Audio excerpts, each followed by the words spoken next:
What's up? What's up? Welcome back to the channel. Guys, as you can see at the moment, it's just me. And I am not in the studio tonight. I am at my desk. So I have this new computer, so I'm taking advantage of it. Let me know how the audio is, how the video is, all that jazz. Let me do this real quick. Disconnect that, turn that down. So welcome back to the channel, or if you're here for the first time, the formalities, what the heck was that? So I'm Bert. I am one half of the Baggers and Brews duo here. George is not with me right now. Sorry, guys. I got this other weird stuff going on. I'm trying to close out so I don't have any extra issues. George actually wanted to talk about Laconia a little bit tonight, and then we'll get on to whatever we end up BSing about, because we're obviously going to Laconia if you didn't know that. And George actually already left because he was heading up to Albany to meet a buddy of ours who you guys see in here all the time, 99 RU grad, our buddy Justin. They've already hooked up, probably in more ways than one, in Albany. I talked to George a little bit ago. They're grabbing a bite. Maybe they'll join us a little bit later. We'll see. And then the wife and I are going to be leaving tomorrow in the new toy hauler, which this will be the first time that I go to a rally, not on the bike. So that's interesting, but should be fun. But anyway, I'm Bert. This is the Baggers and Brews YouTube channel if this is your first time. And and we do lives from time to time, sometimes more frequently, sometimes not so much during the riding season. But the beard does look good, actually. I was just checking myself out too. Thank you, Chris. But I like to do a little pre-rally live. We've always done them before Daytona, before start. We always do them, but the last couple of weeks have been crazy busy for both of us. I haven't really seen George since our group ride last weekend. Excuse me. So couldn't really get it scheduled. I figured, you know what, I'll just do it tonight, even though George is gone. If he's able to get up, and I'm gonna try to stop talking with my hands. If he's able to get on from the hotel, great. If not, we'll just hang out and shoot the you-know-what for a little bit. I'm off tomorrow because I have a lot to do to get ready to go. The wife is working, but she's going to get off early, and then we're going to head up to Laconia in our campground. So I'm going to try to get her going out of here as early as possible so that we're not pulling into the campground at midnight. And, of course, I've been out here all day working, and this fly wasn't here. Now all of a sudden he wants to fly around and be annoying. So let me hit up the side chat here real quick and say what's up to some folks. No, Phoenix is in here. Chris, what's up? Ken, what is going on? Goat Glide. What is up? Apple. Hey. What's going on? Who else? Dallas, what is up? Mr. Middle Tennessee Concrete. Moto Blonde, what is up? So yeah, well, I didn't want to say nothing because I didn't want to make plans for George. He should have let you know he was going to be in Albany. How far are you from Albany? SJ Bagger, what's up? Nomad Matt, what's happening? Hudson Moto Visuals, what's going on? Thanks, guys, for popping in. Lady Tam, what is up? Lady Tam, this is not Tam of Bob and Tam, is it? Corey, what is going on, brother? V Rodder, what's up? I answered one of your posts on, I think, Instagram or something. If the weather is decent, we'll go. If it's raining, we're not going to go. But if it's decent, we'll go because it's close enough to go to Gettysburg. I think that's everybody right now. That's Compri. What is happening? Yeah, I had to ditch the nerd. I didn't really want to talk about camera stuff and editing tonight, so we got rid of the nerd, and we'll talk about some cool stuff. Wilkie, what is up? NH Moose Mountain, Route 32 riding gear. What's going on? Tiger Ward, Amateur Moose, what's up? I think am I caught up yet? Howdy, y'all. So I'll just get into Laconia. So first of all, if you're in the side chat and you've been to Laconia, choose my beer, say so in the side chat. Bobby V, what's up? I've been one time previously. You guys might remember Austin. Austin and I went up to Laconia for the weekend, like for a 3-day weekend. I think we went up on Friday and came home on Sunday. Back in 2017, we have not been to Laconia since starting this channel. Sammy P, what is up? It's about your bedtime, so I know. Thanks for popping in. I know you'll be going to bed soon. So I know how nice it is. I know how nice the riding is. It's beautiful there. Oh snap! So I'm excited to get George and the rest of the crew up there. We're meeting up with our buddy Dave, who came all the way from Arizona, who's going to be our tour guide because he is actually up from that neck of the woods there and real close by in Maine. So he knows all the roads and everything to go. So I'm looking forward to not being the one that has to lead the pack. That's going to be cool. And I can just sit back and enjoy. I am a little worried about the weather because the current weather forecast doesn't look great. But you know what? We'll make the. Just when I said we were trying to ditch, he's all frozen. When I said we're trying to ditch the nerd in his camera talk, he shows up. Yeah, he shows up. I don't know how unfrozen I'm gonna be, man. I got the upgraded internet, but who knows? At the moment, you're good. I can hear you good. Sweet. So, how was the ride today? You go ahead and fill us in on that. So my ride wasn't bad. I picked a good time to leave because I didn't want to hit North Jersey at like 3:00 in the afternoon. Because anybody who's been through there knows what that's like. So I left our place around 10. Probably left the Wawa around 10:30. The only real traffic I hit, other than like the normal traffic, was on 287, which is like by the Tappan Zee Bridge, but I was going the opposite way to the thruway, and that was it. I usually, when I go north, try to hit that first rest stop at Sloatsburg, so that's probably like 2 hours or so, 2.5 hours or so from the house, and it was closed because there were. I'm sure everybody's got their COVID money, so they're trying to do construction on their stuff with that. And all these rest stops in New York and New Jersey, everything is getting redone.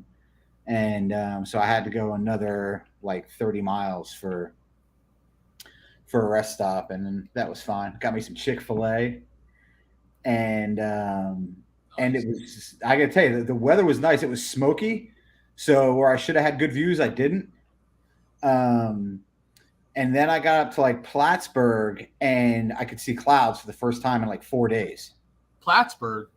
Yeah, it's called Plattsville, or something like that. Not Plattsburgh, the Air Force Base, not way up there. Yeah, okay. Yeah, but it's like Plattsville, this rest stop on the thruway, and hooked me up some Chick-fil-A. And I thought I was still going to be good on my Dixon and my vest. I got on the road, the temperature dropped like 20 degrees in like 20 miles, and it got cold. Did you put something on, or were you just toughed out? No, I pulled over and put a hoodie on. I mean, just a hoodie was enough, but it got cold quick. It was like, remember when we were coming back from Daytona and we came over that like hill into Georgia? I was like, at least it's not cold, and like how the temperature dropped. Yeah. And that's what happened. It just got cold. So, stopped, and that was it. I hit a little bit of traffic and rain, but I was only 10 miles away when I hit the rain. So it wasn't like I was putting on rain gear. Right. So it just sucked because I was stuck in traffic in rain. Yeah, that sucks. And up here, we're on like the north side of Albany, close to the Albany airport for anybody who like knows this area. And I got hooked up. I used some points to get a residence in, and it's Okay. Yeah, it's not so bad. They're not used to bikers, man. I pulled my bike up under the awning, and they were like, "Yo, what are you doing?" Yeah. Did somebody say something? Yeah, they weren't happy, man. So I just left it there for a couple of hours until the rain stopped, and when Justin got here, we just parked them. Ooh, hang on, I got beer. That's okay. Real quick, while he's getting a beer, some new people entering the side chat. Misplaced Moto Vlogger, what's up? Des, Wind Road, what's happening? Sammy P, what is up? Tiger Ward, if I said your name already, sorry. Road King, what's up? DDK, what's happening? And Moto Blonde is very, very upset with you. I didn't think she was near Albany. I thought she was like out. She says she saw you pull into the hotel and she was not happy. I could be telling stories maybe, but sounds like she's close. She said you're right near her. I thought she was like in the middle of like kind of nowhere, New York, like out by the lake somewhere. Got me. Mighty Quinn, what's up? So I was just telling everybody that, obviously the point of this live was to talk about Laconia a little bit because we usually do a pre-rally live stream. I screwed that up. No. It was not really. I couldn't decide on, I thought of it late and whatever. But so if I'm not mistaken, you've not been to Laconia rally? Me? Yeah. I have not been to Laconia. And I feel like I'm the only one because you've been to Laconia. You went with Austin and Dave and those guys. I feel like in 2017 or something like that. Yep. And Justin has been to Laconia. He has family here. I think his cousin's actually going to be at the rally. So he's been here. What's up? What's up? Justin had a long day. 577. Yep, 577. 577? Mm-hmm. Okay. That's a respectable day. 577 with 2 border crossings. Yeah, that's surprisingly smooth. Did he get a cavity search? Cavity search? Not that I'm telling. Yeah, not that he's aware of. Not that I'm telling. Interesting. So then what are you most looking forward to, having not been? I'm looking forward to going to Maine. How's that? I mean, seriously, I'm looking forward to going to Maine, because I want a lot. I've never been to Maine, so I'm gonna check it. Yeah, I've never been to Maine. Really? I've never been to Maine. So, and Knock it off my list too. I haven't. Just hadn't been to Maine either. Turf, here I come. Haven't been to Vermont since I was a kid, and I've never ridden in Vermont or New Hampshire. So tomorrow it's going to be. Tomorrow's gonna be fun. Yeah, tomorrow's gonna be fun. We're only about 150 miles from Laconia right now. Okay. So we're definitely gonna take our time. We're gonna take some back roads. He's got, what's the museum you want to go see? Hemmings Motor News gas station. Yeah, Hemmings Motor News, and then which is right by Bennington, Vermont. Yeah, it's in Bennington, and I've got a buddy who's like 20 minutes from Bennington, so we may try and hook up with him for lunch, and then kind of cruise over to Laconia from there. Right.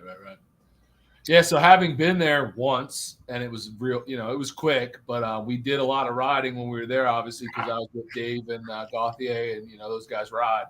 So we did a lot of riding, and that's what I'm really. I mean, rally's always great. I love a rally. I love going to the vendors. I love people watching, but I try to tell people that haven't been, like, this isn't like Daytona. This isn't like Ocean City and some of the other East Coast rallies. Like this is a legit riding rally. There's all kinds of amazing roads to ride. Mm-hmm. And I'm really looking forward to just following the leader, because I don't get to do that much. So it'll be nice to just sit in the back, follow Dave, go wherever he takes us. I'm looking forward to going to Bentley's, which you have not been to. That is in Maine, and that is like a legit biker bar. And that's Bentley's is a big stop. Everything you read about Laconia is like, go to Bentley's, go to Bentley's, go to Bentley's. Yeah. Yeah, somebody's having an official ride to it. Laconia Harley Davidson is having an official ride to Bentley's. I saw that too. So yeah, that I saw. Moto Blonde says she's 40 minutes from Albany, and it's definitely the middle of nowhere. Okay, so I'm not terribly wrong. Yeah. Yeah. I feel like everything I've seen of her, it's like she's been in like really the middle of nowhere, New York. And listen, it's gorgeous up here. For people that might not know, I mean, you think of New York and you think of New York City, and even the thruway is not a bad ride. I mean, Real quick, are you on your phone or the laptop? Laptop. So you can see the comments I'm popping up. Yep. Okay, I just didn't know if you were on the phone or not. Yep. Tell my cousin in the background. Apple Glide says, "What's up?" Yeah. The I group. was going to go to Ted's Clam Hut, but it burnt. Well. Oh, well, yep. Skip that one. But so I know. So we don't really have like an agenda like we usually do when going to rallies. A lot of times we have meet and greets planned and stuff like that. We really didn't do that this time, and kind of purposely because I want to be able to ride as much as we possibly can, and we'll obviously get to the vendors, but there's so much riding to do, and we only have like four full days, so I didn't want to commit too much stuff. Yeah, and the weather is back and forth and back and forth and back and forth. I feel like there's only one day where it's going to be not good. Yeah, I'm hoping that we can just kind of ride, away from wherever the weather is. Hopefully it doesn't just cover the freaking entire East Coast. It looks like our last day there is going to be just kind of not good. Hopefully that's but 5 days away, so hopefully it lightens up. It's still 5 days away. That being said, I'd rather all the other days be okay and have to sacrifice one day than have every day be crappy, but I think we know we're doing the first day, though. I mean, are we going? So Raceway first day. So Raceway first day, and that's because I'm gonna have something done to the bike at Amsoil Adams spot. So definitely know that. As of now, we'll be there for a while some stuff gets done, and I'm sure that's when we'll take advantage of, and walk around and do some recording and stuff of the actual whatever they got going on there. I was there. We did go to the Raceway. That's where Austin got his center stand put on. Oh, in 2017. But there at that time there wasn't a ton of vendors there that year. I don't know if maybe it won't be this year. I have no idea what to expect. But Adam's there, so he's gonna do some stuff to the bike. So we're gonna do that first thing, and then after that, I don't know. Like hopefully we'll get some riding in on the first day. So for those of you guys don't know, might not know the Adam that Bert's referring to. It's Amsoil Adam, and we met him like officially for the first time, just in Myrtle Beach. And when we did the live after Myrtle, I said there was kind of, I don't know, I didn't feel like there was a crazy difference with the Amsoil. And as the bike has run with the Amsoil in it, there is a difference. Okay. This bike, this trip just falls into neutral, like boop, neutral. It is. That's good. And it's been a struggle. I feel like it's weird to me, man. So many people say that, and I don't have that issue on my bike. With my twin cam, it was never an issue. With my crossbones, I could always get into neutral fine. So this M8 sucks. This M8 is never, even the last M8 was never easy for me to get into neutral. Justin was just saying, before, right? You were pull the chair. What are you doing? Pull the bottom. Is he naked? Huh? Yeah, he doesn't have any pants on. Oh, Yeah. And you got a beer, right? I got a beer. it's getting weird over there. 5 minutes of downtime. Come on. He needs 5 minutes of downtime. He's like, I rode almost 600 Take your time, boy. Take your time. You do what you got to do. It's been a long day. Oh, Mrs. Sachary's in here. Is she? What's happening? Did I miss that? Yeah, I just saw somebody said something to her. Hopefully she is on the mend. There she is. Hey, Nicole. Hope you guys are doing all right, man. Scary stuff. So I was chit-chatting with Ms. Moto Blonde on the DMs. She's trying to finagle a day or so over at Laconia. She was trying to get the family. I think she said she had some family visiting or something, but trying to convince them all to go to New Hampshire for a few days, and so she could slip off and come to the rally and check stuff out. So hopefully that works out for her. Apparently it foamed over. Well, obviously, if you do manage to get out there, Moto Blonde, definitely hit us up on the Instagram and whatnot. Let us know, and then we can kind of tell you where we are so we can hook up and meet. That would be pretty cool. Corey wanted to know if it's Bud Light, but no, it's Sam Adams. Bud Light, which is very, very strange. Well, We didn't have a lot of choice. it was Bud Light. I hate Boston and I hate Sam Adams. Yeah, listen. It was Mick Ultra, Bud Light, Corona, Blueberry, Blonde, whatever the heck that was, and that was it. So and Sam Summer. Oh yeah, buddy. Imperials. Come on. So he says, "Crack your throttle," goes into neutral. And that's always Bert's tip. And I feel like with the twin cams, I mean that always work. Let's crack the throttle. Let's do it as you're coming to the stop. All that good jazz. So, quick question here, Bobby Veering down here somewhere. Justin, how's the new bike? I love it. It's the perfect bike for this job. I actually met a guy in Canada today on my way over, and I stopped for gas, and he bought his first bike. He went small and got a CBR 600. Yeah, and he's like, it is brutal on this 401 highway in Canada. I'm like, yeah, that's the perfect bike for this job. So he's Canadian? Yeah. You tell him you need to go take care of those fires because it's really annoying. Yeah, they're trying to smoke us Well, out. Speaking of fires, I met two firefighters from Toronto when I crossed the border into Buffalo or in the Buffalo area. They were heading to a Red Knights rally in Waterloo this weekend. Here's the question, because not everybody knows what you got. Ooh, they'll see it in videos coming up. But what did you get? Probably. It's a 2022 Ultra Limited in gunship gray. So Very got a couple of updates done to it so far. Got some CVO stretch bags on it now that look really, really good. So that's cool. That's cool. Of course, the ubiquitous Zero cup holders and phone holder stuff. But So, you got some other stuff coming that we're gonna work on, right? There may be some stuff coming. Yeah, at the end of this trip. Batwing for life, bitches. Batwing, baby. Well, maybe now that they actually made the Batwing look good. Yeah. This is the first Batwing that would actually sway me.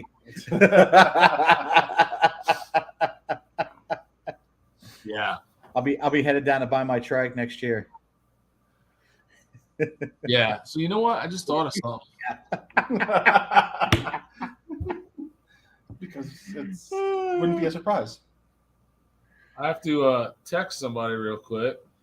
So I ran into a guy from Canada, and he was like, "I'm at the rest stop," and he's like, "You have a bike?" And I was like, "Well, yeah, you just saw me get off it," kind of thing, you know.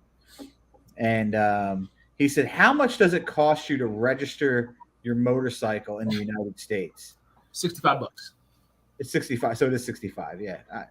I'm like, I told him 80. I'm like, I don't know. My wife pays that, and it might be different from state to state. Yeah, I'm sure it's different state to state. Yeah. You know what it is in Canada for the year?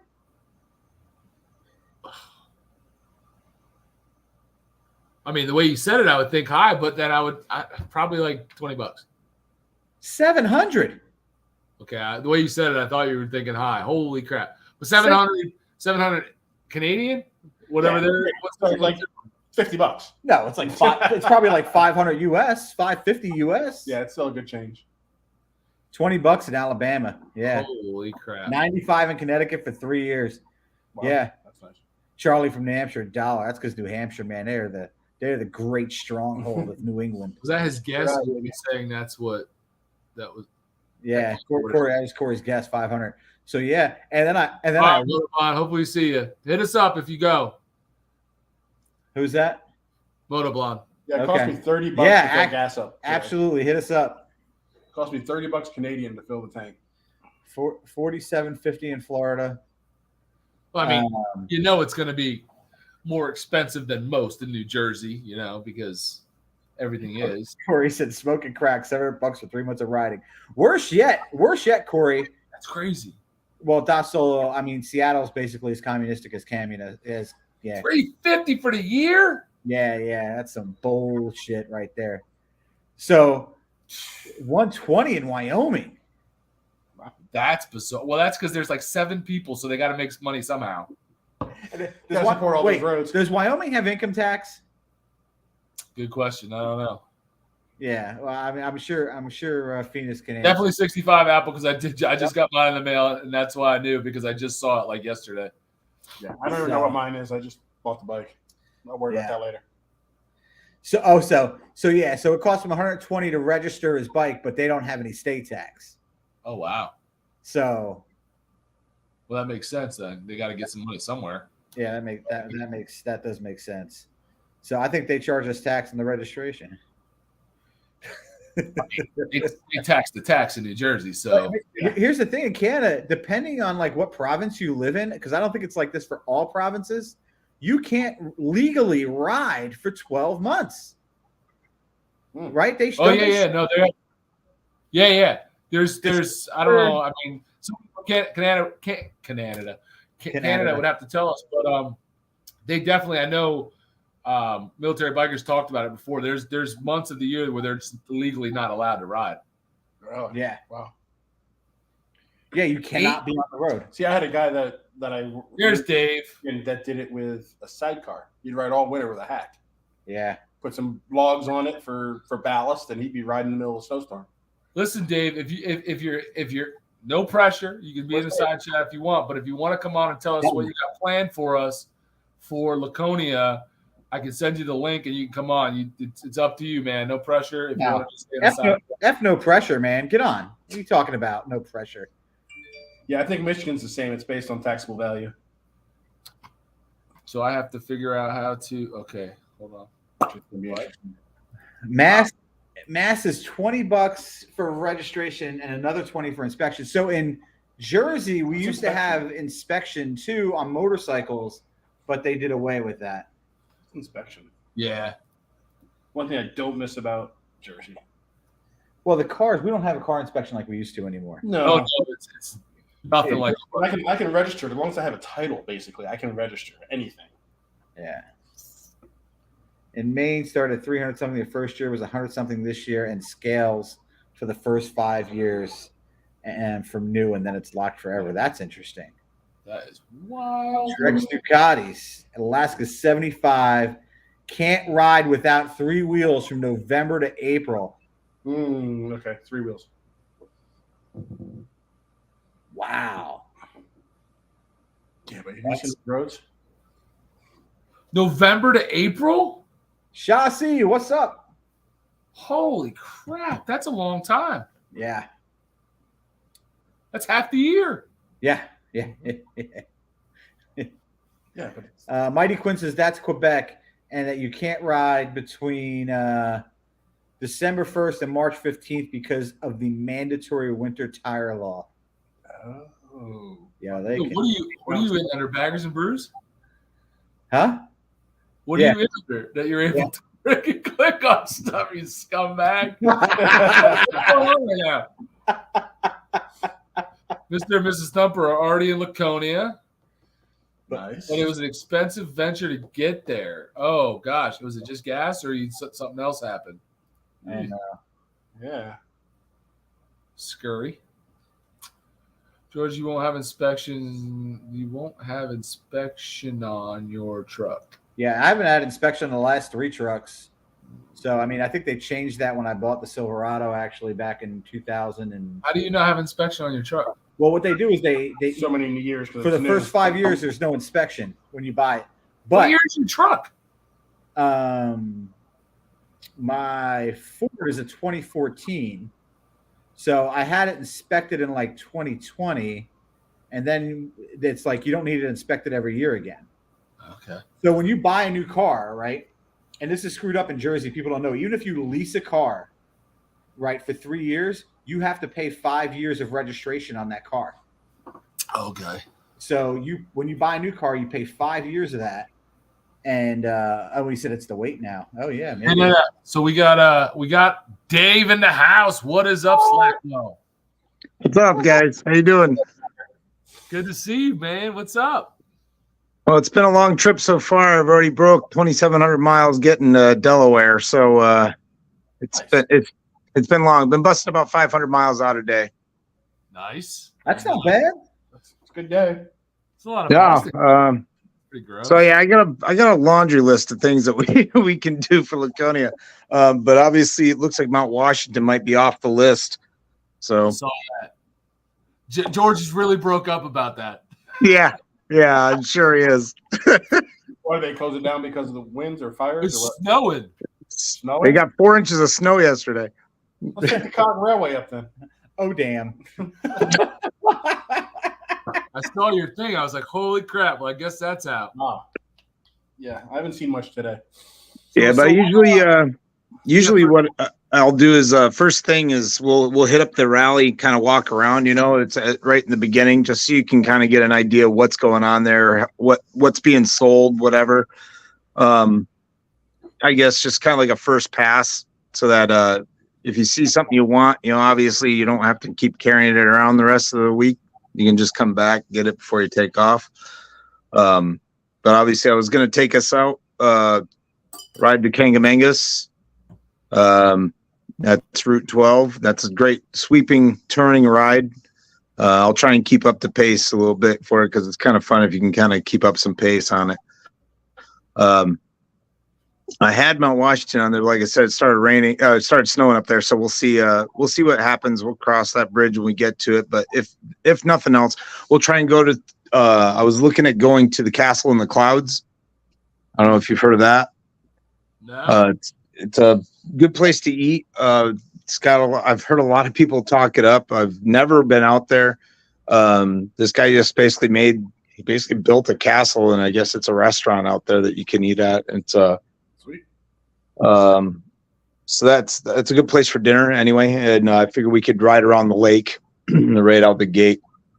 The next thing I got is Sunday. I was looking at potentially us heading out toward Portland. Nice. And then seeing Portland Headlight, there's actually a Sea Dog Brewing company there, and then maybe hitting up the Big Moose Harley Davidson in Portland. Okay. And then heading south on 1, maybe getting getting a lobster roll or something along the way. There's a place called Spinnaker's. It's a place I took you guys to before, Bert, when you and Austin came up. Yep. That place is always good. And then hitting up Cape Nettic and York Beach as well while we're down there in that area. And then maybe that would probably bring us to the end of the day. At that point, we could just keep riding around there, and I could take you guys back through some really great roads. There's no front roads basically to Maine from New Hampshire other than I-95. So every route that we take to go to Laconia, they're kind of back roads, and there's great curvy roads, hilly up and down. So it's no matter what, you're going to enjoy the ride.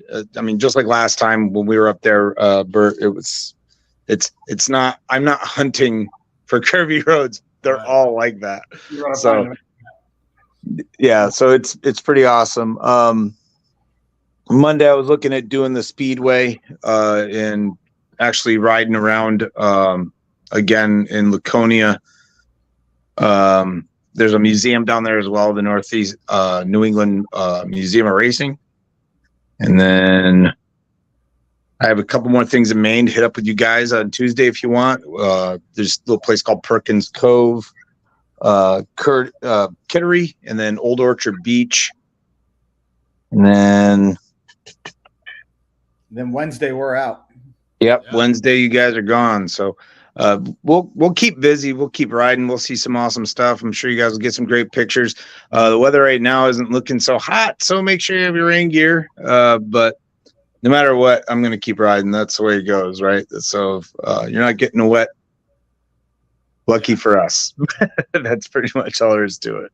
Yeah, hopefully we can kind of aim away from it, but whatever. I mean, if it's raining and we got to ride and not going up there to just sit around. So yeah, it is. I don't know. I thought I told you this. I don't remember maybe I didn't, but first thing Saturday morning, we need to go over to what's it, the Speedway? Yep, that's fine. Because I'm gonna get something done to the bike real quick first thing in the morning, and then after that it's whatever. Yeah, that's fine. So Mike and I have done this trip so many times. We are super flexible. It doesn't matter to us where we go, honestly. Is Stacy coming with him? Yep. Okay, cool. And it was just him, just the three of you are coming up? Yep, just three of us. All right, cool. Yeah, just curious. Yeah, I'm excited, man. I know the last time we went up at 17 was a real quick rush job for Austin and I. You guys, I think, had already been up like in America and went across, and you were on like some long trip. But for us, it was only a couple days, and it wasn't enough. It was so awesome, and we left there just like knowing that there was so much more to do. So I'm excited. Well, the only downside to you guys leaving on Wednesday is Thursday is when Gunstock's doing the hill climb. Of course. So, which is also a great event too, where you get these guys are riding everything. I've seen just about everything go up that hill, from dirt bikes all the way up to I've seen Harley baggers converted to try and climb this hill. It's ridiculous to see because, every time they do it, if they don't make it, they're falling down this mountain because they're literally climbing up a hill that's it's steep. So, and it's just a grassy hill that people ski down in the wintertime. So yeah. Do you want to answer that question? Shoot, what was I just what's it's that or an oil change? So yeah. So like I never had any intention of getting these. But I was telling George, man, since we put the lower fairings on this past off season, I'm already noticing a drastic difference in the temperature, and we haven't even hit the hot weather yet. So that's concerning. So when we talked to Adam and whatnot at Myrtle Beach, and I his wife was kind of showing some other people the effects of it, and talking about all the the results it gets. And I was like, well, maybe I need to do that because I'm burning up and it can't be good for the motor. And coming back when we got caught by that bridge, George, dude, my legs were like burning. And I've been on this bike for a long time. And so I know the difference. It's drastically hotter with those lowers on there. And so the option is either take them off, which I really don't want to, or do something about it. So I talked to Adam, and we're going to do the love jugs. And I've talked to other people. John Bednar from Cycle Fanatics said he had them on the last bike, and they definitely did what they say they do. So I said, screw it, I'm going to get them done. So that's what we're doing. So speaking of lowers, this is obviously my first bike with lowers, but this last trip that you took was your first trip with the lowers. Yeah. And we got rained on pretty good. Yeah. So what are your thoughts? Oh, well, they definitely make a difference in the rain, big time. Now, granted, most of that rain. Bye, Dave. Dave was like, woof. Dave's not here, man. Most of that rain, we were totally geared up for most of that. But we did get caught in that heavy spot going from the hotel down to the place wherever we went to eat for that few minutes. That was a heavy storm, and we didn't have gear on at that point, and it definitely made a difference. So yeah. I like the look. Definitely functional, does what they're supposed to do. They just obviously block a lot of that wind that cools the motor, so I'm feeling the effects of that.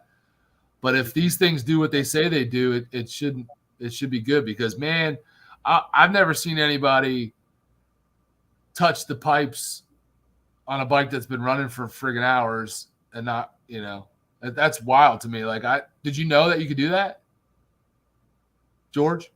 It was the first time I saw it. Yeah. She put her hand on the pipe of a running bike, and I was like, yo. Really? But she touched she like pressed her hand on it, and I was like, oh, crap. So I was gotta like, be doing something. one of those dragster mechanics that doesn't have any feeling left That's in her what hand? I was or like. what? That's a hell of a sales pitch. If she does that every rally, maybe she just has no She nerve has no endings nerve left. endings left. So I it's thought like, that too, but she had all the people that were stopping there that she was talking to touch it, and they were all like, "Oh my god!" Like, so. Damn. I mean, it's got to be cooling it off. If it's doing that, it's got to be, right? I mean, yeah. So we'll see. I mean, got to do something because we didn't even hit the heat yet, and I was dying. So Your old chestnuts roasting there. yeah, it would let my friggin' hamstrings were like literally. I felt like I was in a fire. It was crazy. We had the worst like half a ride back. Yeah, we were doing good, like dodging the rain, and we were just splitting storms, like coming up. It was like divine intervention that we didn't get rained on. There was rain, on either side of us. But then we got to, I don't know where the hell we got to, somewhere by Richmond, and it just dumped us. After Richmond, it like dumped us off 95 because 95 was a mess. And it was like redirect after redirect. We got redirected once, and we were doing good for like 3 minutes, and we got stuck behind a tractor who did not give a shit. Like the tractor guy was like, he was like, he could have had 1,000 cars behind him. He didn't care. he had pull off spots. Yeah, he could have got off and let people go. No.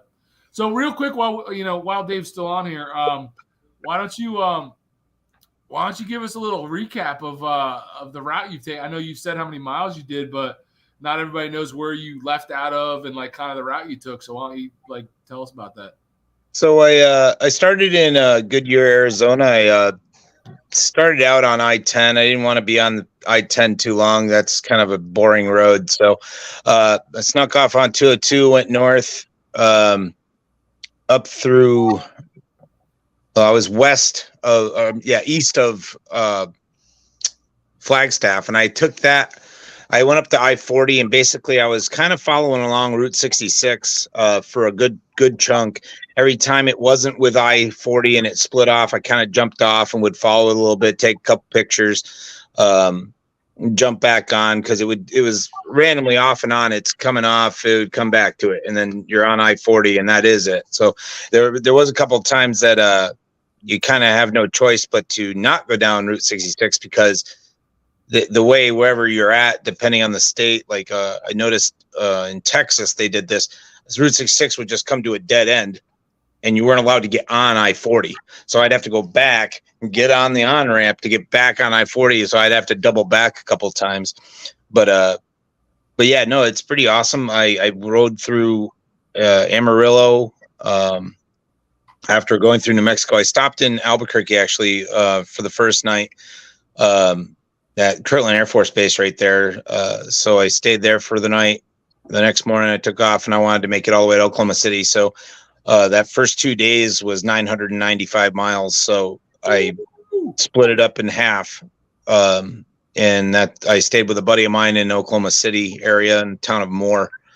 But like I said, I stopped in Amarillo, Texas, took some pictures there. I missed the midway point of Route 66. There's a whole thing there. I know there is. I've seen pictures of it, and I missed it. Massive steak. I did see. I did see. Yeah, the big Texan, the big Texan, the 72, the free 72-ounce steak. Yeah, if you can eat it. So yeah, I stayed the night in Moore, Oklahoma, and that was really awesome. I stayed with a friend of mine that also retired from the Air Force in Alaska with me. Hung out with him for the night. The very next day, he had to go back to Alaska. So he was the one that was supposed to actually come with me, but his boss had other plans for him and sent him back to Alaska to work for 3 weeks. So I headed out of Moore, kind of northeast direction toward where was that? Tulsa, through Tulsa, and then in through Joplin, Missouri. I went into Missouri. Then I pretty much went the width of Missouri, and it got into the upper 90s there, and the humidity was horrible. But got all the way to St. Louis, and it started raining a little bit there, but not too bad. I didn't really run into a lot of rain on this trip, luckily enough. But stayed the night there in Scott Air Force Base, Illinois, which is just over the border of, just over the Mississippi, basically, from St. Louis. From there, ran to another friend, actually, Robert Jeffers. I know Bert, you know him, another New Jersey KC-10 person. Had dinner with him for the night, and then took off from there the next morning. And I rode all through Illinois, into Indiana, and I stopped in Indianapolis to hit the Indianapolis Motor Speedway Museum. Went through that. That was pretty awesome. Saw some pretty awesome things there. He kept shooting. I actually went through Terre Haute and stopped for fuel there. And when I did, I ran into a guy from Kingman who was on a Heritage, and we may see him in Laconia as well. I thought that was really strange. I ran into somebody in Terre Haute who came from Kingman, Arizona, that's going to Laconia as well. So I'm not the only crazy one riding by myself all the way to the East Coast. Cool. But yeah, then so the next day I made it to Wright-Patterson, Ohio, Wright-Patterson Air Force Base, and I stayed the night there. Then the next morning I took off and I made it all the way to Delaware. So that was about a 600 mile day was my last riding day. And I've been here for 2 days. I got here on Tuesday. So it's been nice to kind of be off the bike a little bit after 2,700 miles. It was nice to not have to sit on the bike for a little bit. Yeah, I bet. It's nice to get a little break. Shoot. So you guys, so he mentioned KC-10, and the two of you are going to be part of something very cool after Laconia that I think a lot of people, in their careers don't get to be part of. So you guys want to talk about that for? Well, I'll let Dave talk about it, man. He was the legit one. Sure. Yeah, I was actually assigned to McGuire Air Force Base, New Jersey, and got deployed multiple times with the Air Force on the KC-10. I was actually a flying crew chief on the aircraft for about 4 years. My buddy Mike here, he was hydraulics troop on the plane for a long time. Both of us got to go to a lot of really cool places. I know Mike for sure. He got to go to China actually on a mission, which was like the first ever for an air show, and I thought that was really awesome. Yeah, so the plane. We started getting them in the 1980s. I want to say it was 1982. The Air Force got the first KC-10, and here we are in 2023, and they're sending them all to the boneyard to be put into storage. It's a shame because it's a great aircraft, and nothing can do what it does. So it's really a shame that it's going away like this. But it's really great that we're actually having a ceremony for it. On the 21st and 22nd, we're having a big get together, and a lot of the people that have worked on it are trying to come back for it to, everybody's going to try and see each other for the first time in a long time. A lot of us haven't seen each other. And actually some of the old heads that, were even a part of its development and, what got it to where it was, and trained people like me. I think I'm like the fourth generation on the aircraft. Honestly, I was on the plane for 12 years, and, it was honestly my favorite aircraft. I've worked 5 different airplanes, and that was my favorite aircraft I ever worked. So, yeah, the final send off for the last KC-10 from New Jersey anyway will be on June 22nd. And we're doing a big ceremony where they're bringing everybody together to kind of honor the aircraft and honor the people that worked on it. And not only that, but honor those that we've lost while working on this aircraft. There was quite a few people that have passed in the last few years, actually. So, yeah. Sadly, yeah, and that's how I met Dave. I worked as a private contractor in what they call COMS, which is contractor operated maintained base supply. Basically, is that what that means? That's that move, man. Nobody knows that. So everybody it comes, but nobody knew it comes. I was always told it meant consolidation of mostly broken shit. That's what I was told. That too. And I basically I did logistics and supply stuff, and we were basically like a glorified Napa Auto Parts. The guys like Dave who were working on the jets. would come into our building to get the parts that they needed. And we had a counter there and a warehouse full of parts, and we issued them parts. So that's basically what I was doing since 2001, December 2001, not long after 9/11, all the way up until like 2017. That's what I did. So that's how I met him and a bazillion other Air Force dudes that are just good dudes, and made a lot of friends through that. So Mike Gauthier, obviously, whose house you're at now. So yeah, pretty cool. It's sad to see him going. I left in 2017, but I still have multiple friends that have been still doing it since I left, and now it's wrapping up, and they're gonna have to find new gigs because that job is sadly ending. But it was cool. It was cool to get to work with, for such a long period of time, to get to work with military guys and kind of not in the military, but still getting to give back in some kind of way. So that was cool. But we had some really cool missions too, though. I mean, that being a part of some really big things, like after the Fukushima stuff happened, we actually supported that, and then as well as when the earthquake hit Haiti, and obviously 9/11, we were a big support function for all of that, and Operation Noble Eagle, where we were supporting all sorts of national defense airspace incursion stuff. So we were absolutely doing a huge mission. I mean, and when we would deploy, for as many planes as we had compared to every other airframe, we were holding up more than half of the mission, on our end. So, and then we were doing it, I don't know how, but we were doing it flawlessly. So I think it just is a testament to all the people that were working as hard as they were. Yeah. Well, it was a great aircraft. A lot of great people worked on it over the years.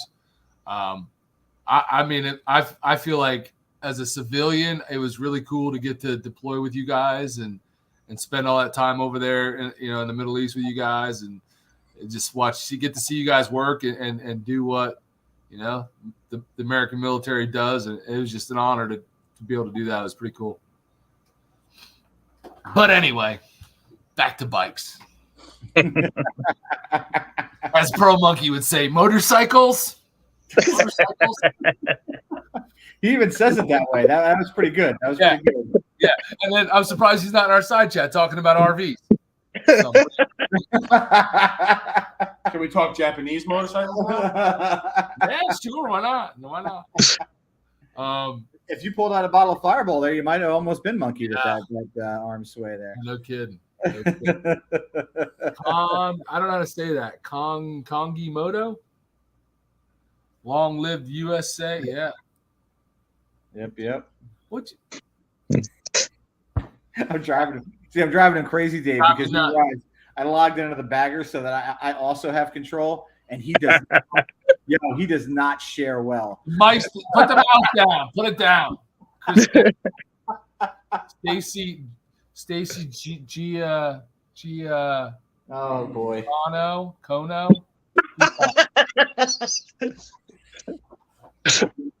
Jared, not gonna work here anymore. That's for sure. So, what are you heading out tomorrow, Dave? We're gonna try and hit the road by 8 a.m. because we got about a 10-hour day in front of us. We're looking at 507 miles. We're gonna go through New Jersey, and we're gonna take the turnpike up, and then split off on the Garden State, then sneak up through to I-87 New York. We're gonna take 87 north to Newburgh. Our first stop's going to be right in New York when we get into it on I-87 at Sloatsburg. We'll fuel up there. It's around 200-mile mark. We'll go from there. Sloatsburg has gas, but nothing else. I just came through there today. Really? Dang, that sucks. The Sloatsburg rest stop. So there is fuel there, but there's nothing else. So you could get off in like Suffern and right there, get on and off in Suffern, which is probably what I should have done. The next rest stop is like another 28 to 30 miles.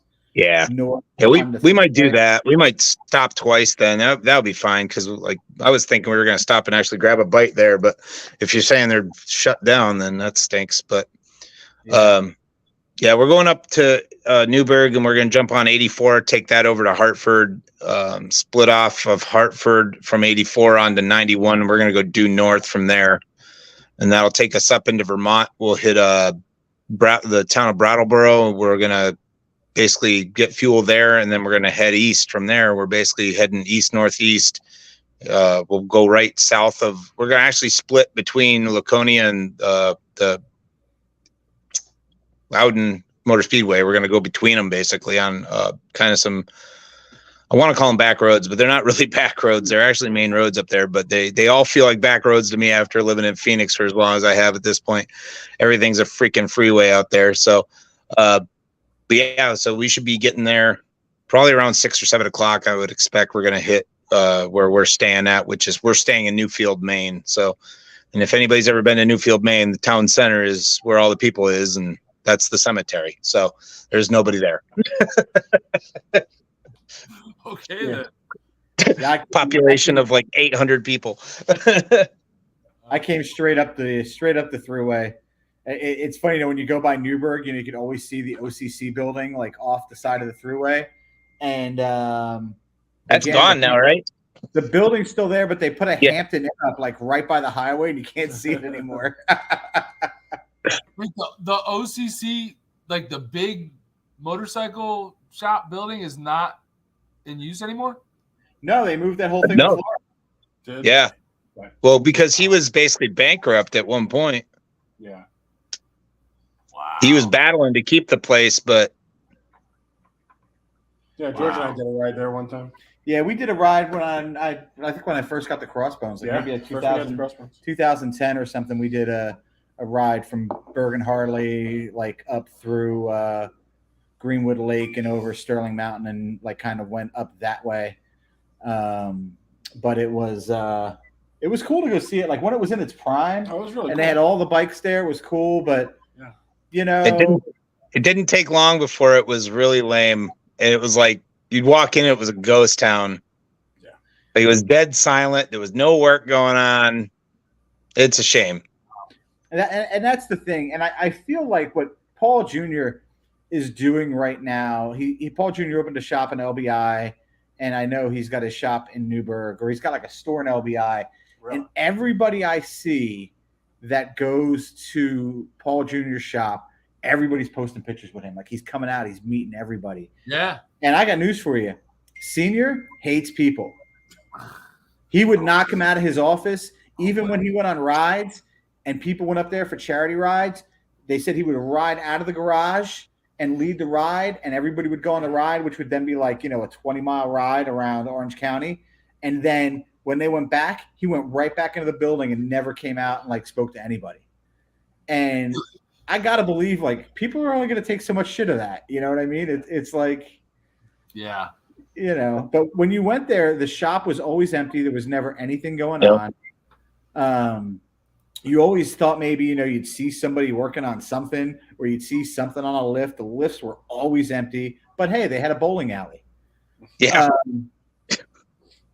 They had a restaurant, and that wasn't even open half the time in the place too. And it wasn't good, and it was expensive. And here's the kicker. So at Bert's Barracuda in Clearwater, they opened up now an OCC restaurant, and it's a handful of the bikes and the restaurant, and it's basically like the stools and everything. Like they just moved the restaurant from Orange County down to Clearwater, But some of the bikes are cool. I mean, I like the shuttle bike.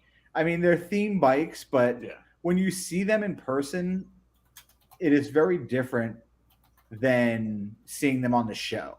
They're big. Oh, they're huge. And there's detail in them.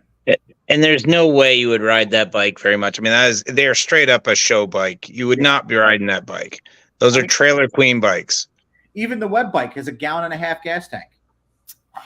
Like, Spider, like Black Widow. Yeah, the Black Widow. It's a 1.5 gallon gas tank. So it's like, what are you're gonna back it off and ride it up to the stage, and then by the time you get it back in the trailer, you're gonna.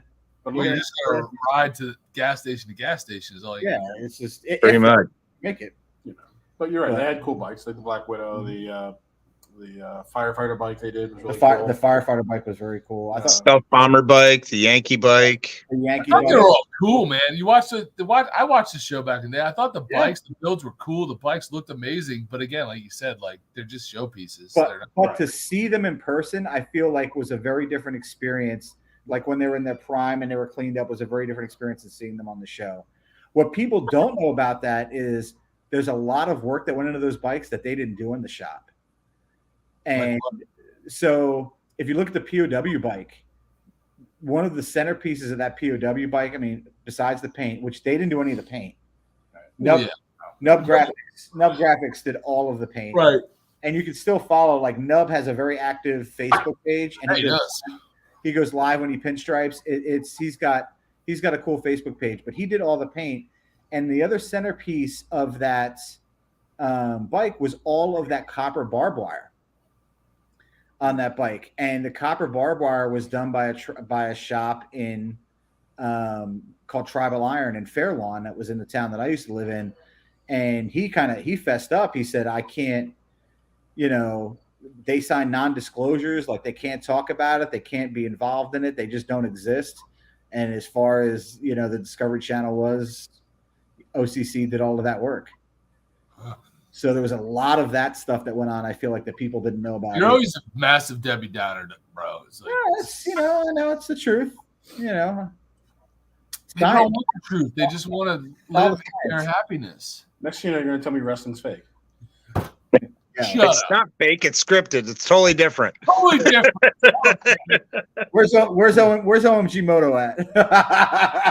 So Kanji Moto wants to know, and for anybody that's been there, like to know, are the vendors at Laconia open before Saturday? Not generally.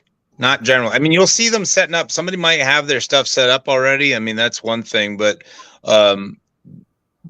you're not going to see a lion's share of them set up until Sunday even. And reason I would say that is because many of them are going from Americade to Laconia.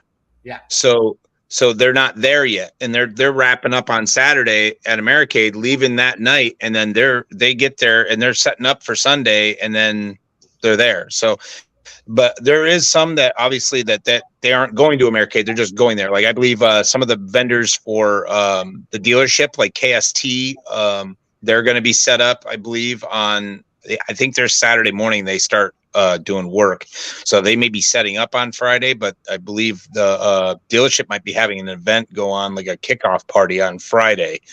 I'm not sure. I know if it was my dealership we would be, but no guarantees on that. Droop would like to know how many days the Laconia Rally is.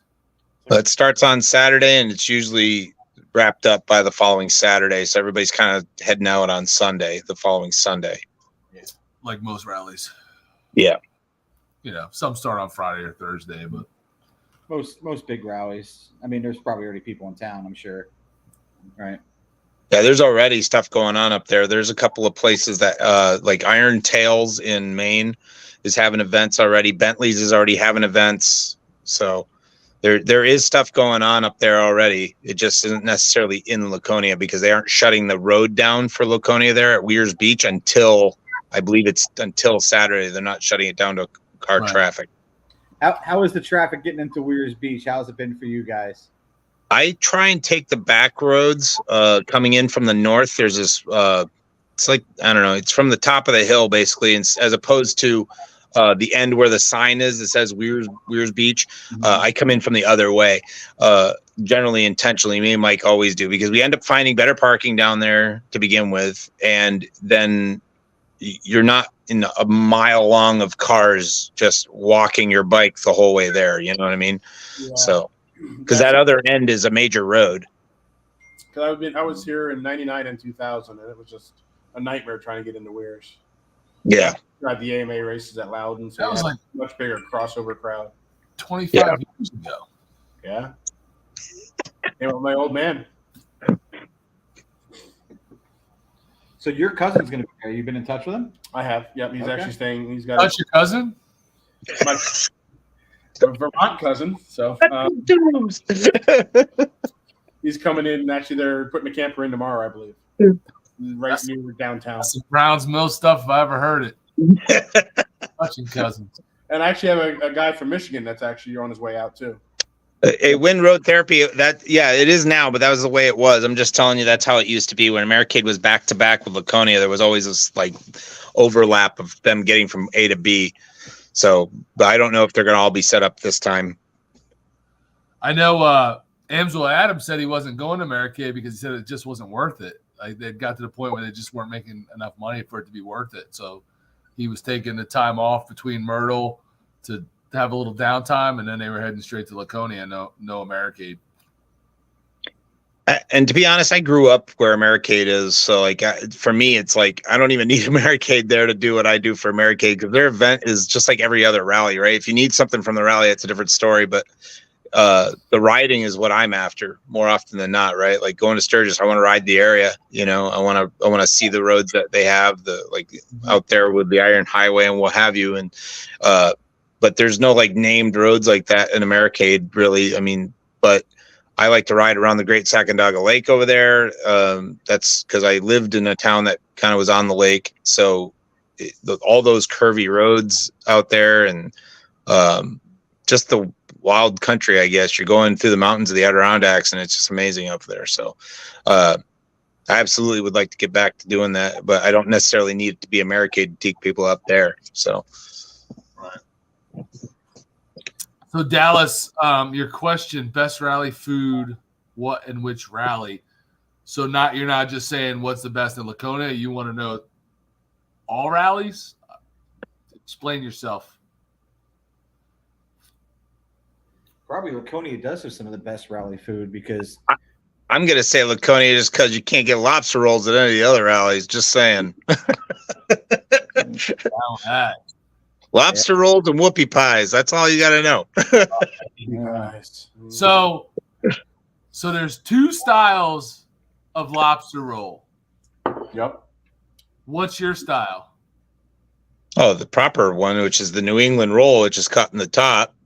And everything goes on with all the lobster and your slaw, if they call it that, or whatever that is on there with it. So you like I think they call that I was just looking this up. I think there's one is the Connecticut style and the main. So I like just the lobster with the warm butter. Yeah. But then there's the one that has celery stuff in it, which is the main style. No. There's the one that's that I get at Spinnaker's is just like there's a little bit of lettuce or something with it with a little bit of mayonnaise, but they put butter on it and that's it. Okay. Butter and mayo. Whoa. Yeah. That's a game changer. Yeah. You can mix. Robert Fearing spits facts. You get it all. Camp Morningwood. Camp Morningwood is a new campground in South Jersey that you guys don't know about. Yeah, it's boondocking, strictly boondocking, and 1.5 sites. They offer water. They offer water for your tank, and a good time. Yep. Jeez. You do have a paved patio to set your chairs up on, though. That's right. Right. Doubles as driveway. Doubles as his driveway. Yeah, mostly level property. Mostly level property. Yeah. I mean, the more I think about this could be a business. I might have to put some electric in and tap into the septic tank with some extra lines. Yeah, I don't know who you think you are. Bert's putting in hookups. But Carolyn is never letting you touch that septic tank. That thing is like yeah, well, we can't talk about the septic tank. That's like her. That's her territory right there. Corey wants to know if he can reserve the half side for the next package. Well, you got 1.5 sites, but what about some primitive? You got some primitive? Killing me. The wife gets hostile when I invite people over. Sites can get Dinner's full. Yeah, we had a hell of a ride. We haven't had a live since our ride, right? We had a hell of a ride. No, it was an awesome ride, man. So what's this I hear about John? John who? You guys said John crashed? Different John. Different Not John. our. Oh, okay, yeah. So Mikey and I were like, "What?" Not Skates. Not Skates. Okay, okay. Welcome to America. John's a popular name. Hey, Look the how way I you were did. saying it, just saying. No, it was so we've met them multiple times just because they're local kind of to the area that we hang out down south, in Hamilton and stuff. But no, it wasn't John Skates. It was another John, and his wife rides. She actually, the funny thing is, I don't even know what John was riding, but I know his wife has a pretty wicked Road King. She is an awesome Road King. He's got a blacked out black Road King. It's pretty sick looking. But what was he riding? I didn't even. He was riding a kind of like a tan or like River Rock Street Glide Special. Okay. Yeah. So yeah, I don't know all the details. I was already freaking back to freaking feelers by the time I found out it happened. But yeah, he went down, and I feel like from the story I've been told, he was like trying to fill in for one of the blockers who had kind of left at the last stop, and his bike got squirrely, and he was kind of over out of the lane, and the car was coming, and he was trying to get back in the lane, and he low-sided. Went a little crazy, cut loose, and then that was it. Yeah, he low-sided, but when he low-sided, I guess after he separated from the bike, the tires grabbed, and then the bike went from low side to high side into a guardrail. Ugh. And kind of just exploded. I mean, it was. Wilkie said he was still sliding when he came over the hill. Yeah. Right. He slid pretty far. You could see there were marks in the road where he low-sided, and it was probably a good 40 yards before the 40 or 50 yards before the guardrail. So Well, either way, glad to hear he's all right. He's good, man. Listen, he had a full face helmet on, and had he been wearing a jacket, he probably would have just walked away with a busted wrist. I think he messed up his rotator cuff and broke his wrist, but probably the worst of everything was the road rash. Yeah, I'm sure. Yeah, because his shirt kind of came up. Yeah, Road rash sucks. Yeah, I mean, but I guess all things considered, the way it went down and stuff, it was probably best case scenario for the results. Like it could have been a lot worse. right. And he didn't hit anybody else, and it was a lot of bikes together. Yeah. So Yeah, he didn't hit anybody else. He didn't hit other bikes. He didn't hit a car. Yeah. Still walking and talking with us. So. Yep. And still said he had a good time. Yeah. So Michael said that Ben and Flying Ride Saturday at Laconia Harley are having their exhaust contest, whatever that means. Probably loudest exhaust. It's probably a loudest exhaust contest. That might be what it is. Well, I bought a decibel meter. I didn't bring it with me either, but I did buy one. Yep. You did, huh? $12.99 on Amazon, man. What'd you buy that for, George? Huh? I What'd did you buy that. that for? I did that for an upcoming video that people are going to see on the channel. We're going to do some exhaust comparisons, but do them with an actual decibel meter instead of, because it never, like these exhausts, the Audio quality. the sound never translates to video. I don't care what you do. So if we can put a number to something, then I think maybe people can wrap their heads around what might be louder or what might be.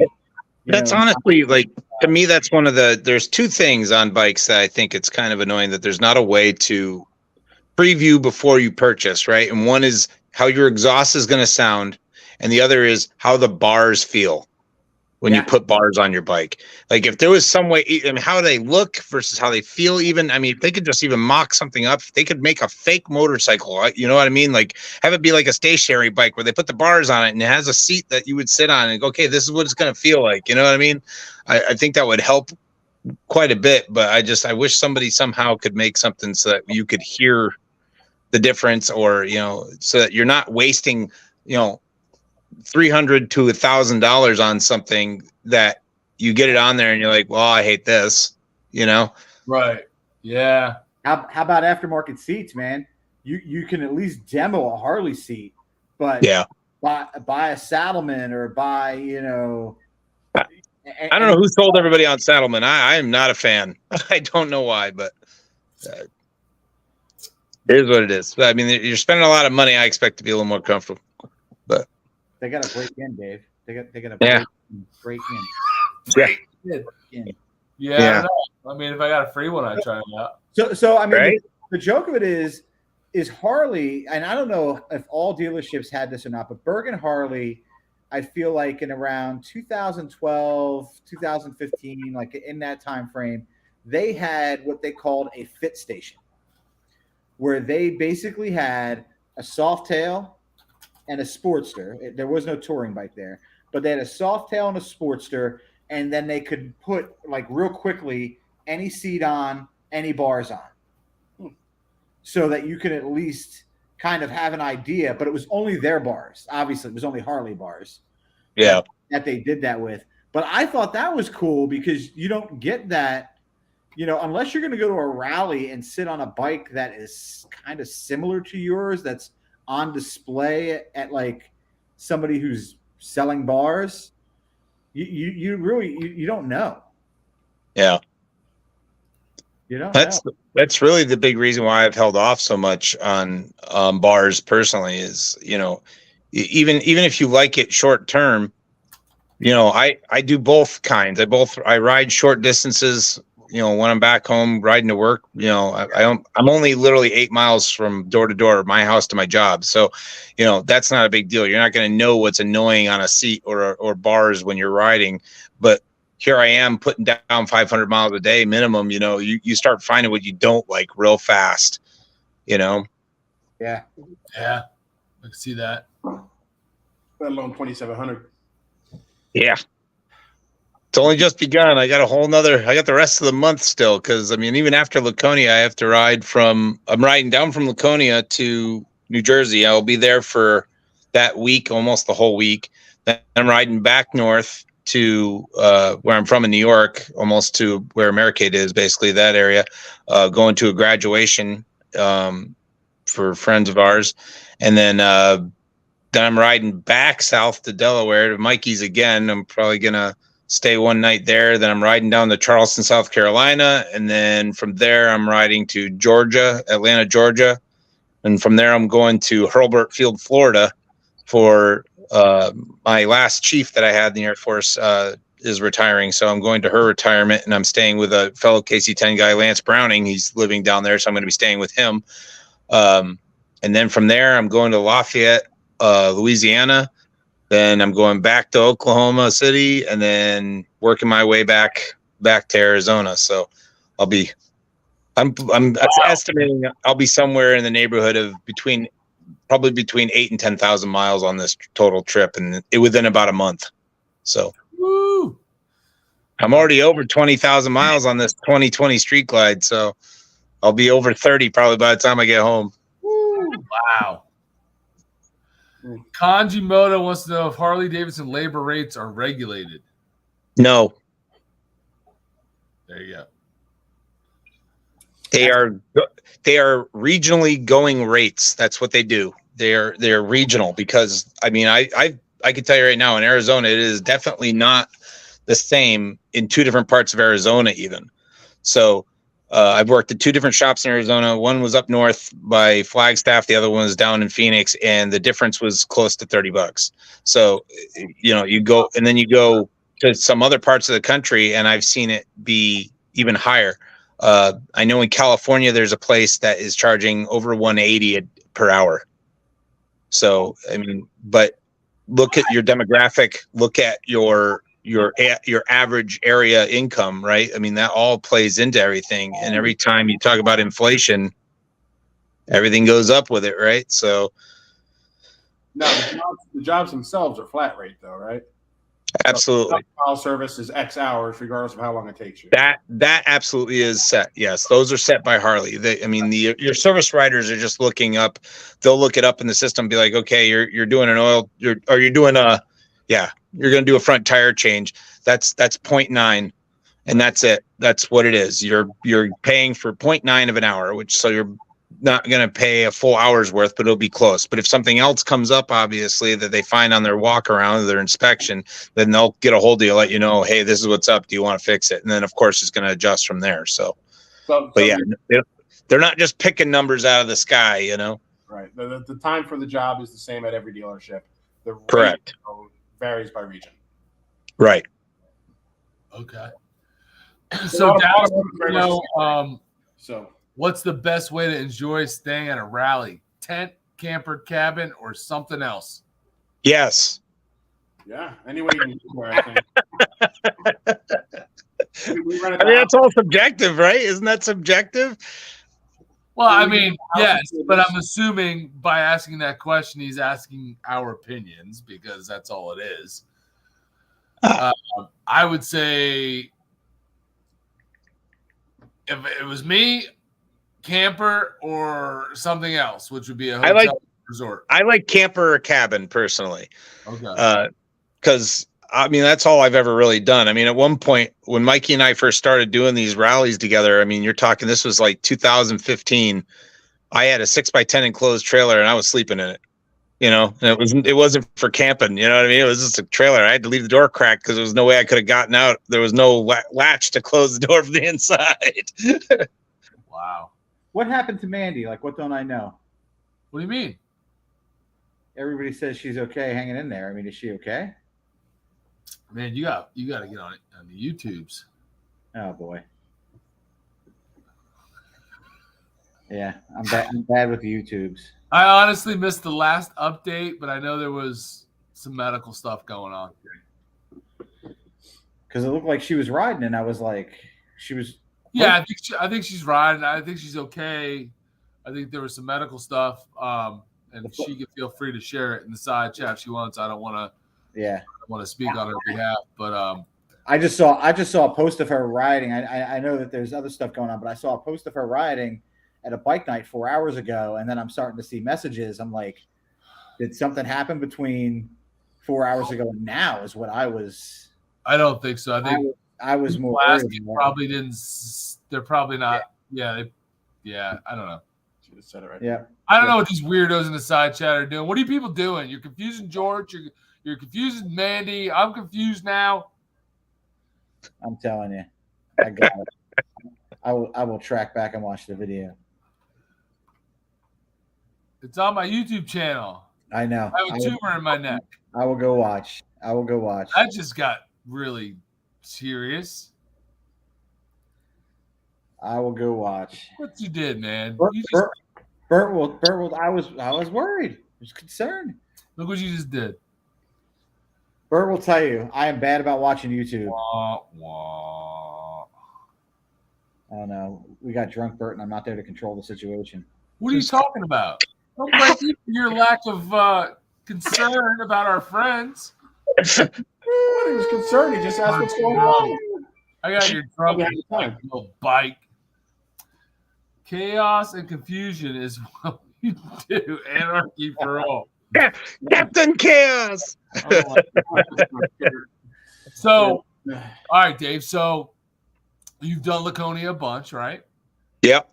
So, you have one road you can ride up in that area. What is it? If I had to take somebody to take any road, it's going to be the Kangamangas. It's just a fun road to ride on. It's got relatively high speed, but it's at the same time you're making these long banking turns. There is some areas where you got to kind of get on the brakes and make some turns. It's obvious. It's no tail of the dragon, all right? You're not making these tight 180-degree turns, but it's a nice long sweeping road, great views. There was a couple of times Mikey and I went down it. There's bikers pulled over on the side, and there's a river that's right there, and it's clear, perfectly clear. The day we went by, it was super sunny, and there's a bunch of bikers just jumping in the river right next to the road. You know what I mean? So that's to me, that's rally life right there in a nutshell. Who knows what they were doing besides just having fun? If they were taking a bath for the week or whatever, but no, it's a great area. It's beautiful. The whole area is beautiful, but And honestly, I'll tell you, some of the best roads that Mikey and I rode, we ride every single day, because to get to Laconia from Maine, all the roads from Maine are all these back in the woods, curvy roads that, like I said, the elevation is going to change upwards of 50, 60 feet in a quick second. And then, so it's like, it'll be a turn where you're turning to the left, you'll get to the top of the hill, crest it, and you're turning and going back the other way. So it's is a little bit of a challenge to it. And you got to kind of pay attention. You got to hit the brakes a little bit, so you're not going to go jumping off the top of the road, basically onto the traffic coming at you. But there's not a lot of cars either. That's the best part about the area. There's not a lot of traffic. So as you're getting it, you got some grace for the most part if you make a mistake. So, but yeah, all the roads being twisty, curvy, it's great. And even going out to Gunstock, if somebody goes out to Gunstock to see the event, the roads out there are great. All the riding around the area are going around lakes. For the most part, there's a lot of lakes out there. So you're going around those and you're going around mountains. So there is no straight line anywhere. Okay. One biker bar to hit while you're in the rally area, anywhere in the region. What's a must do? Well, you got the saloon. That's, I can't remember the name of it off the top of my head. It's at Sturgis. I can't remember the name of it. Broken Spoke. That one's a good one to go to. But honestly, I think Mike and my favorite was hitting Bentley's, but that's over in Maine. So you're not even by Laconia. So it's a good hour ride for that. All right. Which, I mean, what's an hour ride? Nothing. It's fun. That's what it is. George, you got it. Well, I mean, and then if anybody is going up and you're going to be there the whole week, on that Saturday, Bentley's does every year they do their pinup contest. So there's women that are dressed up as old style pinups, and they have a bike out there, and they're taking pictures, and they're actually looking for their next girl for their next Bentley's t-shirt. So if you ever do get to Bentley's, they have pictures of a bike on the back of their shirts with a girl on it, and that's the girl that actually won the contest, and it's actually one of the pictures from that day. So, and I think they do a calendar as well. So it's pretty cool. So Laconia or Arizona Bike Week? Oh, Laconia all day. Come on. All right. Nobody's riding from New Hampshire to come see us in Arizona. I'll tell you that. It's wicked hot out there, I hear. It was pushing 105 when I left, so I was happy to get out of there. Yeah, I don't doubt it. And Laconia or Sturgis? Oh, still Sturgis. Still Sturgis, yeah. Because they are both riding rallies.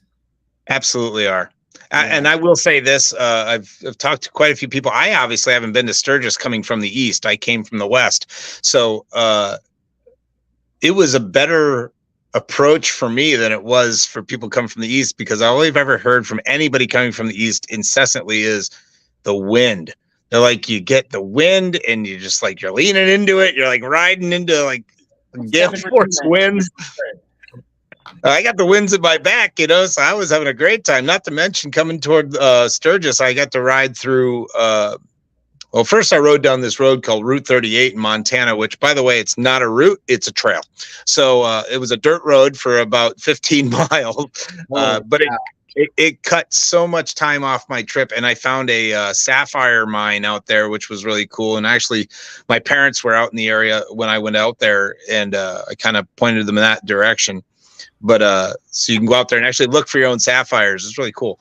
But yeah, it was in the middle of nothing. So I took off. I got through that, but then I got to go through Yellowstone National Park, which is, I mean, to get to Sturgis, going through Yellowstone, if you've never been there, it was amazing. And I didn't even stop. I just rode through it. That's all I did. And it was amazing. So I could easily see spending a week in Yellowstone National Park, just seeing things, but I don't know if anybody's seen pictures of that recently. There's a lot of flooding going on in that park too right now. So, I feel like they can't win. One year they're on fire the whole time. The next year they're underwater, but yeah, the approach was amazing. And then, I went through Cody, Wyoming, which is another great town. A lot of rodeo stuff there, but it was really, really great little town.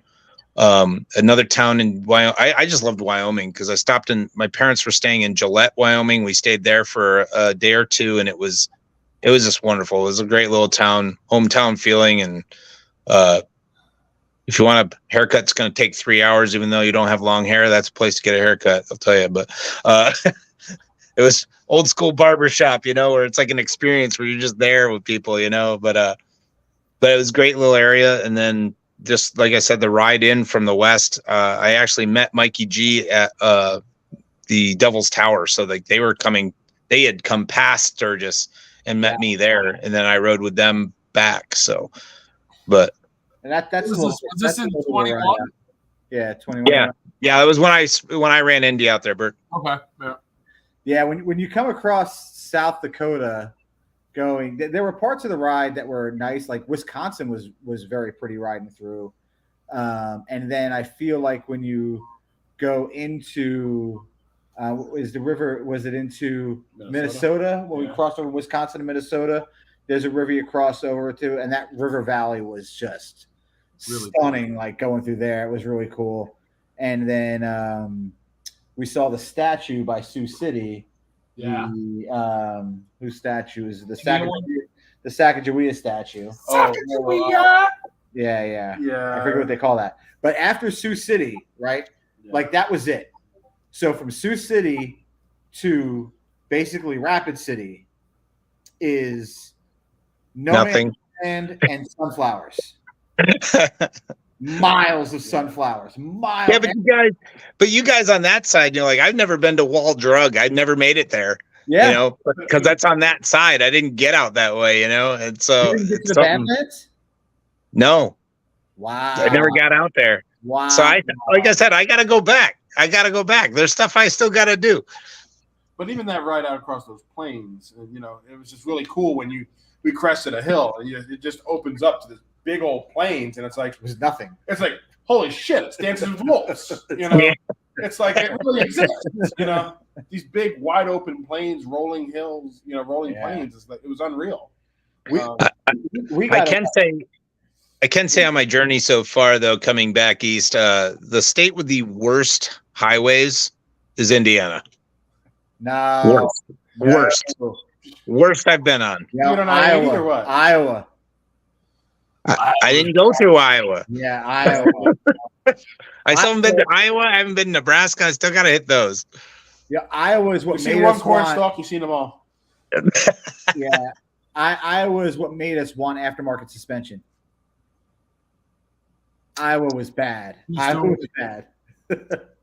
I still have nightmares about those potholes we hit in Iowa. I'm so glad I did this. That's one thing I can say about this trip. I'm so glad I did that suspension. I put the Big Bear Olin's 32 millimeter drop-ins in the front of my Street Glide, and then I did the Screaming Eagle Olin's rear suspension as well. So I have a full Olin's suspension all the way around. That was the best thing I could have ever thought of doing. And if somebody just does rear suspension, I'll tell you, you don't notice how much your front matters until you change the front. Yeah. I know it costs quite a bit, but I'll tell you that the difference is just.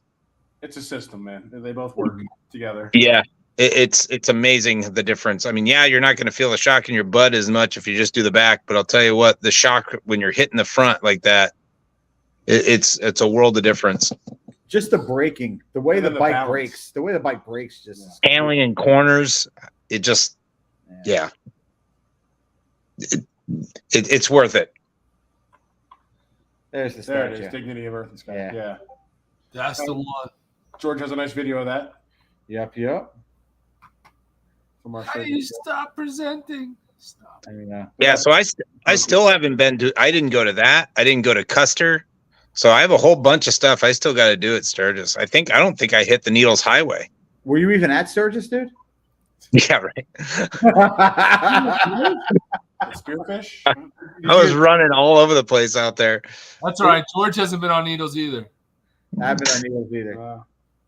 Well, and not only that, but it was 21, and I feel like I was talking to Mike and Stacy about Deadwood. They were staying in Deadwood, and I don't really feel like I got a very good experience in Deadwood because they were saying that everything was kind of shutting down at like 9-10 o'clock. Like nothing was, in the main rally area in Sturgis downtown. I mean, things were just starting to get ramped up then, you know what I mean? So that's where I kept going because Deadwood was dead, because, and they were saying that it's quite possible that was just remnants of COVID, I mean, they just weren't, back to 100% yet, even because it was a year after, but I feel who like knows? Deadwood was like happening up to a point and then it just like dropped off because when we were there for dinner, I feel like Deadwood was pretty, there were a lot of people there in Deadwood for dinner, but It's not an after-hours city. Yeah, again, that's what I'm wondering. It's not a place that people stay. And I think,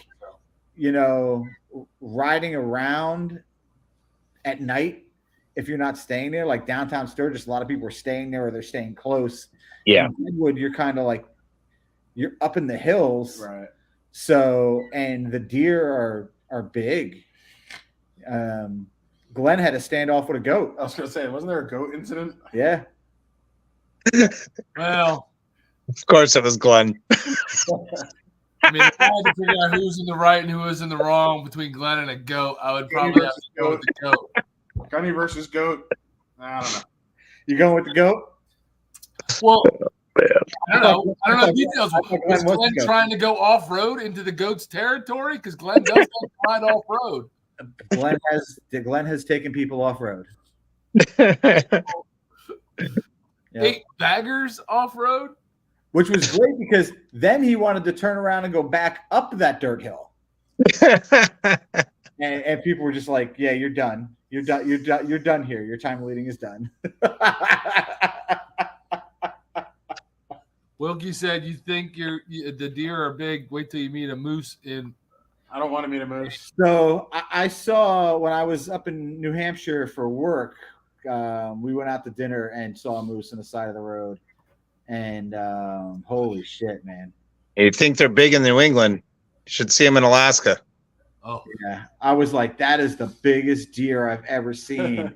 And then it lifted its head up and I was like, oh boy. The rack was as wide as you are tall. Yeah. it's cool. Yeah. We saw some big deer. We saw some stuff in South Dakota in Sturgis. Saw some prairie dogs. I saw a bunch of antelope. I didn't think we're still roaming like that. Bert got rubbed up on by a bison. Yeah, we saw some bison, and I will tell you, we saw like Bert got to shake hands with some bison. What is the deal with people trying to touch buffalo all of a sudden? What is this fascination that people like have got all of a sudden? Dave, I know you were in Alaska for a while and you didn't get like the news and stuff, but people are stupid. Yeah. Breaking news. Here we kind of protect people. When did it happen? So the day after we went, I think it was the day after we went, like the bison were like, they were just in the area. They were all over the road. And it's their home. It was a little unnerving when you're on a bike. I mean, you could feel those things walking.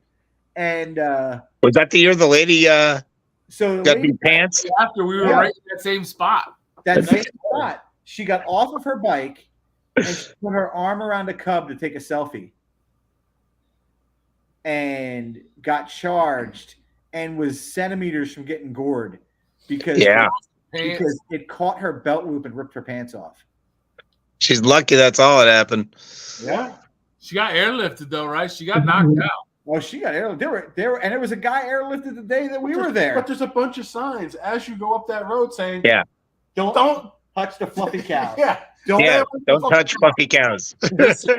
So in like 2012, 2011, whenever it was, when the wife and I and the kids took a trip cross country to Montana for a family wedding, we got the opportunity to go and spend like a day or two in Yellowstone. It was amazing, and we had talked to like it must have been what do you call it, like a ranger or whatever, and they said, if you're in the park and the odds of actually getting to see like a grizzly bear were like really slim. Like, yeah, they're there, but getting to see them is really slim. Well, we're there the first day riding along, and then all of a sudden there's all kinds of commotion with the cars stopping and people getting out of cars, and there was a grizzly bear. Day one, right along the tree line, walking along. Getting out of the cars. Brilliant. It was a grizzly bear. These people are getting out of their cars and running towards it with their cameras to get pictures. Running towards the grizzly bear. Yeah, the what is that? They call that the apex predator of the area. Yeah, they're brilliant. They're running. They're trying to get close enough to get it. I'm like, are you people are? I hope somebody gets mauled right now because you all black bears are a different story, right? Black bears, who cares? I treat black bears like they're like 13-year-old kids that are doing something wrong. You just yell at them, bang some trash cans, they freak out and they take off, you know? But a grizzly bear, you do that, it will come and eat you just because it's bored and it needed something to do. It's not even hungry. They're just going to eat you because. Yeah. You mentioned the size difference. I mean, you see a 500-pound black bear, you've seen a big black bear, possibly one of the biggest you're ever going to see. These grizzlies, you know, they're not 500 pounds, man. So the next day, we go to what they call the, I think they call it the Grand Canyon of the Yellowstone or something like that. It's like it's kind of like the Grand Canyon in Yellowstone. Big chasm, yeah. I know what you're talking about. We went to that, right? And we pulled into this parking area that they have there, and we parked and we got out, and we were checking out this massive canyon, the waterfalls, all this stuff. Amazing. It's beautiful. It's unbelievable. And then there's like a path to walk down. So if you're up on the one side, you can look down and you can see this like ledge where people are standing and getting another view from down there. And we're like, all right, let's go down there. And there's a path that goes down to it. So it's me, the wife, and the kids are young. We start walking down this path. We don't get very far. And there's a person coming like towards us is like, you don't want to go that way. They just had like a bear sighting down on this path.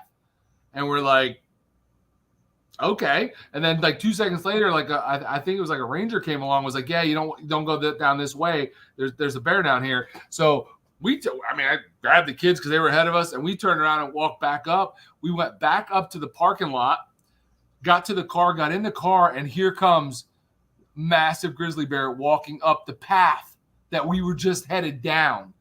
And it comes up into the parking lot, and the people that are over on the thing they're like oblivious to it. And then the ones that do notice it want to like run over towards it and take pictures. Crazy, man. It's just crazy. Yeah, that's when you break out the camera and record. That's how everybody gets to see the idiots.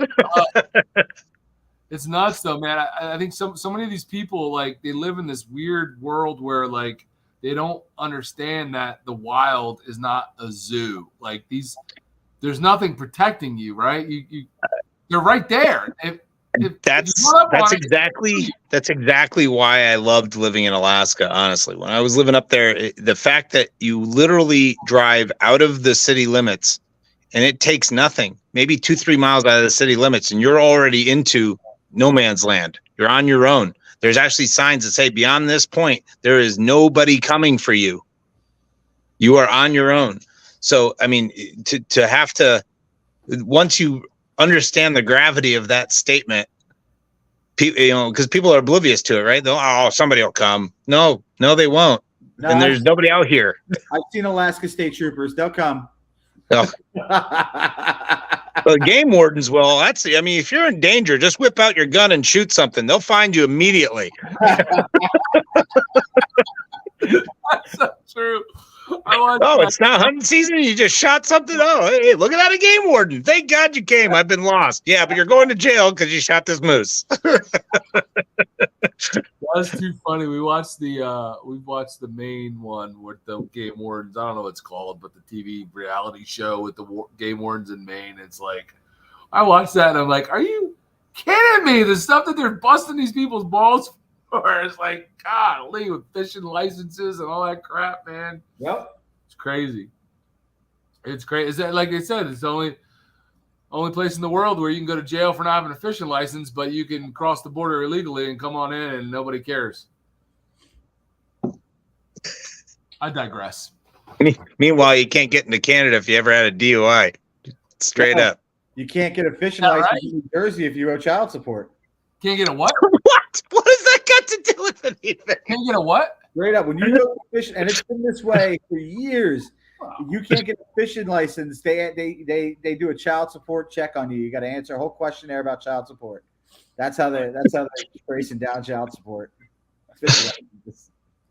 On one point, pay you freaking child support. On another, Well, I it's know, kind of petty. but it's like that's bizarre. Here's your $20 fishing license. Moose has a question. Oh, sorry. I don't mean to be loud. I thought he was fine. I can't hear myself, so I don't know how loud I am. And I Me figured either. George is muffled because they were having gay sex in a hotel. So that's automatic. I'm on a new phone. Does it mean I have a better speaker? Is that what that is? Probably. Bagger Baiters plans officially fell through. Sorry, buddy. Sucks to be you, man. You got a bike? You got gas? Go. That's what I would say. Got a tent? 577 miles, and here I am. Aggravator, I think. So are you in? He's in the Midwest. So you're in Nebraska, Iowa. Where's Baggerbaiter? That's a hike. Yeah. That's a hike. Saw somebody from Wisconsin towing a bike today. Yeah, it's the farthest I saw. We have a couple people here at this hotel, I feel like, that are all Laconia bound. If they're not here, they're at the courtyard next I door. got caught in some rain. There's at least 3 or 4 bikes that I got caught with. Yeah. We all ended up at the same gas station putting on rain gear. No, I'm on live. Is that Mike? Is he afraid of the camera? No, it's his wife. No, it's Stacy. Oh, it's a silhouette of a woman. That's Also afraid of the camera. Rock the Ripper. No, they're hooking my mom up. So What? Your mom? my mom's here with me. So she had to go get a car in Georgia, and she's bringing it back to Maine. So she flew down to my sister, and she's bringing it back up to Maine. So she's caravanning with us, I guess, following us up. Nice. So why are you hanging out with us when you should be spending time with your mom? I know. I'm about to be there. Whose house do you think I'm staying at? I don't know. I'll be there with her whole week. The biggest question is what does Mike have on tap? Oh, yes. I don't know. I'm gonna have to ask him. I don't know. He offered me something and I didn't ask. I didn't partake. Yeah, if he's got the caramel salted brown ale on tap. That's not what it's called. What's it called? It was a maple bacon Maple brown bacon lager. brown. That's what. Oh, man. And he said he had it on tap. I just talked to him recently. He said it was on tap. So Yeah, he has 4 taps actually. Yeah. I was gonna send my son and my daughter to Delaware while we're in Laconia to break in and just tap that keg. And just start filling growlers. Yeah, just fill. I can't get an invite. That guy is stingy. Oh my goodness. That's funny. So what's up, side chat? What do you guys want to talk about? We've been rambling here forever. Like, you guys got any topics, any issues, any? What's up, like, Sandman? Who? Sandman just popped in. Oh snap! Sandman brews his own beer. What was the last beer you brewed, Sandman? I know you were just brewing recently. What do you got on tap at the house? Don't be shy.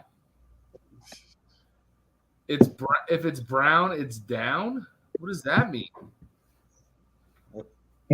That sounds disgusting. Hung out with Adam in his convoy yesterday. Said it's been tougher than he thought, and he's fighting back pain. Listen, man, he was a lot younger when he did this before. Man, he hit all these dealerships, and he's got a schedule to maintain. I mean, this Suck it up.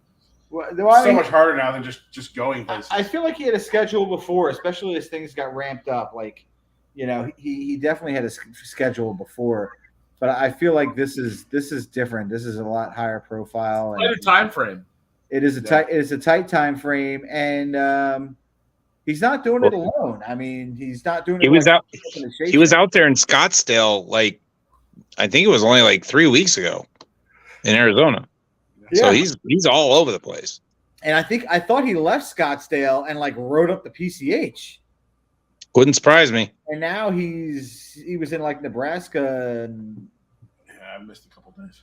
I guess the other day, and he's going to be by you in Detroit. He's in Detroit in July, but he'll be Western Pennsylvania the end of Laconia week. Yeah. He's going to be. I mean, right after Laconia, he's in Jersey, so Yeah. They're quickly getting over this way.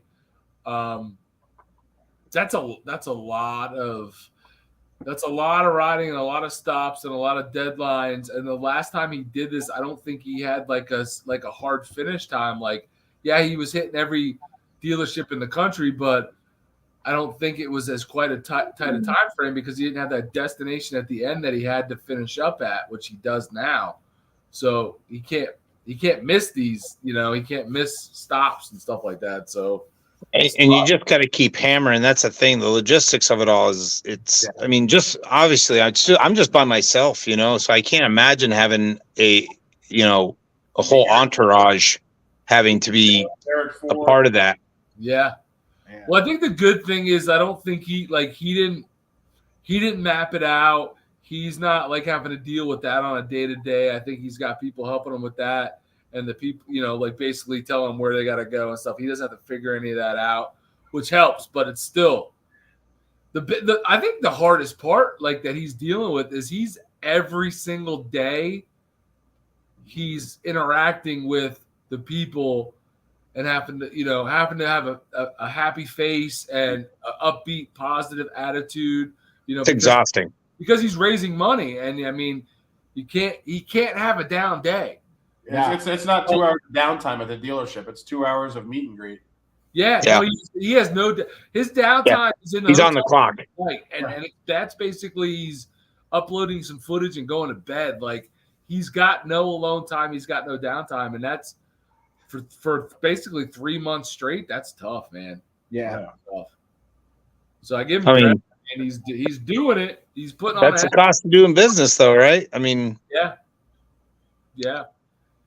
And I mean he's raising a lot of money, and he's got a long ways to go. I think they're still short of halfway, and they're close to halfway. So I mean it's going to be close to hit his goal. But you might hear him say the phrase "never again" after that journey. I mean, not the fundraising part, just the hammer and the roads part. I mean, it is. I won't lie, man. It's difficult. You get to these points sometimes where you just, as much as I want to say it's loss of focus, I think it's just boredom. Honestly, you're on the road. Like I think I was telling you guys before, you get on these roads and you set the cruise control, you're doing 3,000 RPM and you're doing it for 3 hours until the next gas stop, and there's some of these roads. I mean, let's just be honest. They're dead straight for 70, 80 miles. And then they may put a slight turn, you know what I mean? And you got to be on it because the next car coming by or you coming up on could be not paying attention at all. Yeah. So you've got to be on it. So, I mean, riding takes focus. That's the difference between driving and riding, right? You got to have focus. And if you lose that, you're focusing for 300 miles at a time. Or, I mean, per tank, you're going, 200, 250 at tops. So you're focusing that entire time for 3 hours just to take a break, get some gas, get right back on, do the same thing. And then once he gets off, he's at a dealership and now he's got to be turned on. He hasn't been turned off. You know what I mean? He had no off time. Breakfast because he's got crew staying with him at the hotel. Yeah, I mean he's right. he's rocking the whole time. So it's from sun up to sun down basically until he gets back in that hotel room at night, when I'm sure he's just exhausted and passes out. And Sam said it's what he signed up for, and that's true to an extent, man. And it's. But so you can still underestimate it, right? You know what you're planning to do, but when you're actually in the middle of it, I don't think you'll hear him complain about it. No, like he's not gonna whine about it. But that doesn't mean it's not having its toll, right? Like, and It takes that out of you. All of everything he's done, and a lot of it being charitable stuff, has built what he has. And I don't think you'd ever hear him complain about that and the life that he has now because of it. I think he's extremely grateful for that, but it doesn't mean it's not a grind. It doesn't mean it's not hard. Yeah, and at the end of the day, let's just be honest, it's still a job. You know, you're still doing a job, and people can say if you're doing what you love, it's, you're not working a day in your life. Well, it's not necessarily true. I love wrenching on bikes, and now I'm retired, right? And I'm still working at a shop because I want to. And it's still, at the end of the day, doesn't mean you're not tired, doesn't mean you're not, Right. beat, and that you're not getting a physical toll taken on you, right? So, Right. I mean, that's just the way it is. All jobs have their suck factor, right? It doesn't matter what it is. Every job has a suck factor, and everybody reports to somebody.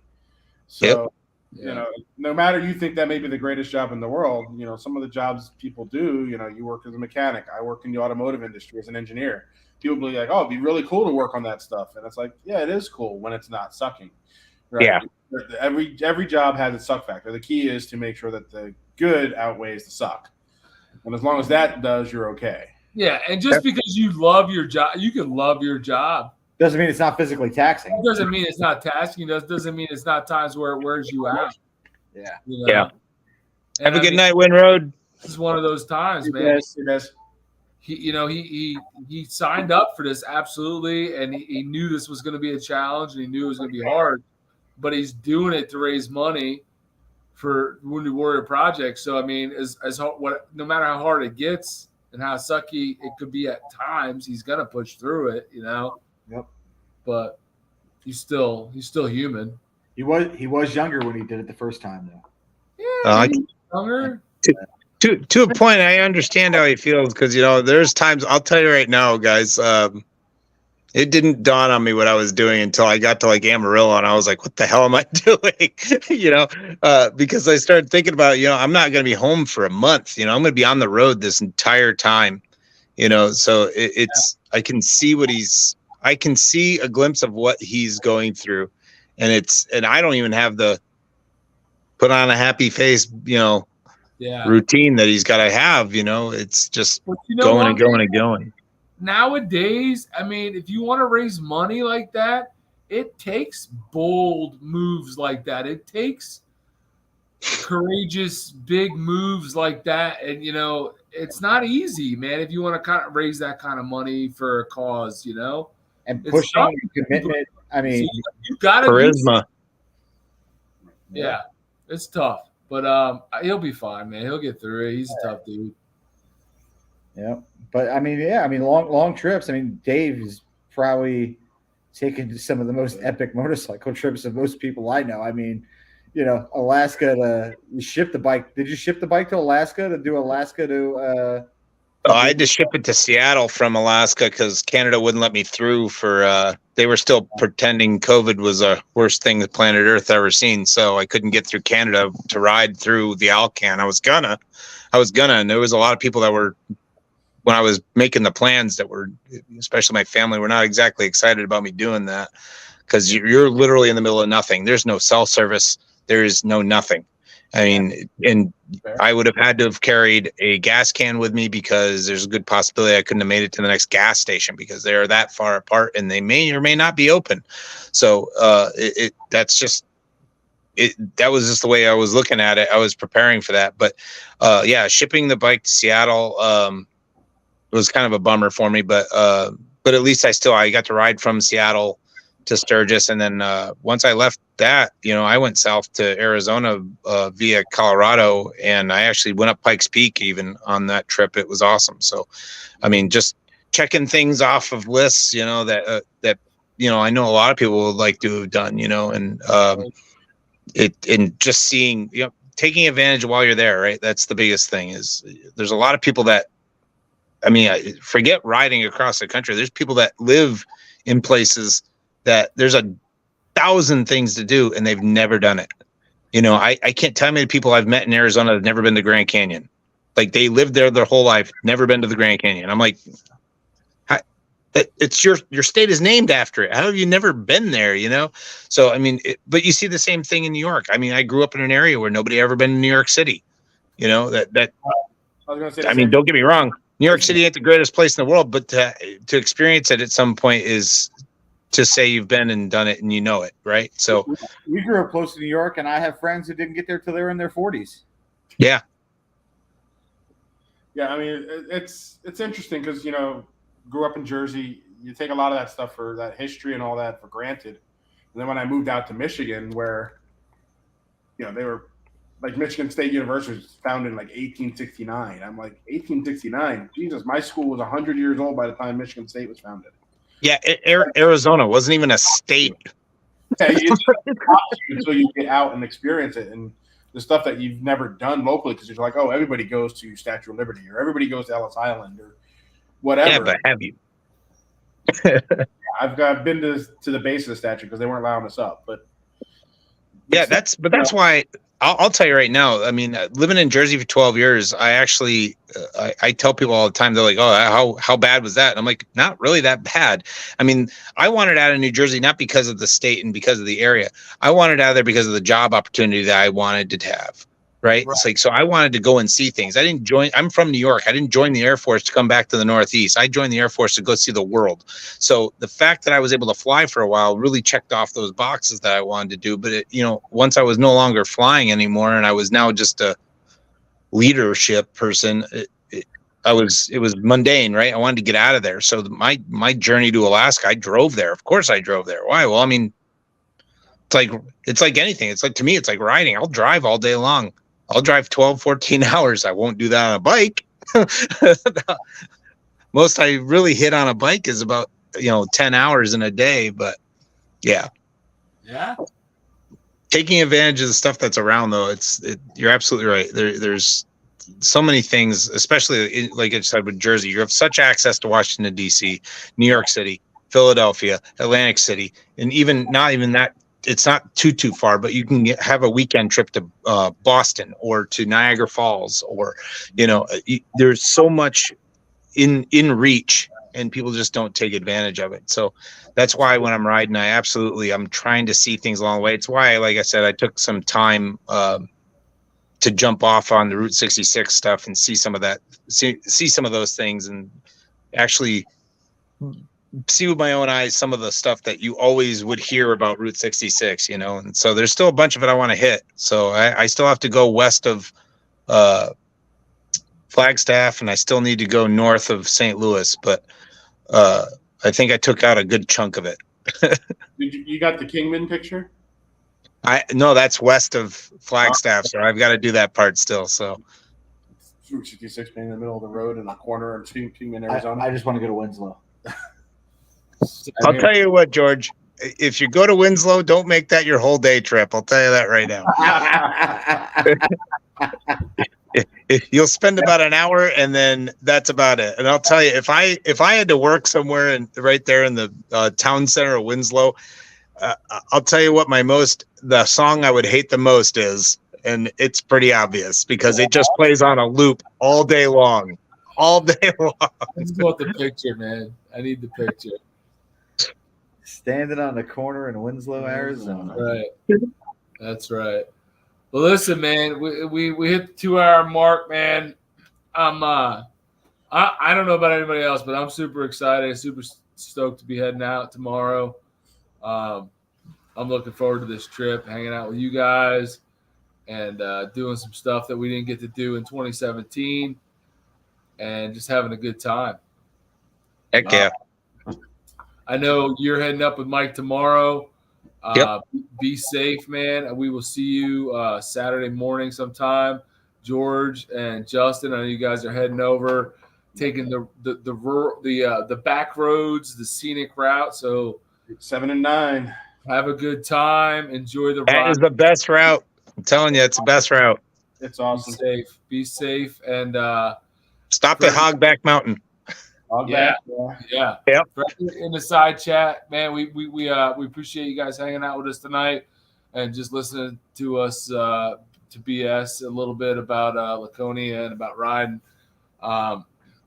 We'll do a live at some point after Laconia, kind of recap and tell you all about it. But again, we appreciate you guys hanging out. I hope if if you're going to Laconia, follow, make sure you're following us on Instagram, and we'll try to post and let you guys know kind of what areas we're going to be in.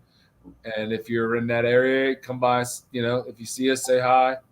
Yeah, please. If you see us, Don't be afraid. hi, man. Yeah. Even if we look busy, just come say hi. We're really honestly not famous. So I know you see people. I mean, I've been there. I follow people on YouTube. We're really not that important. So just come by and say hi.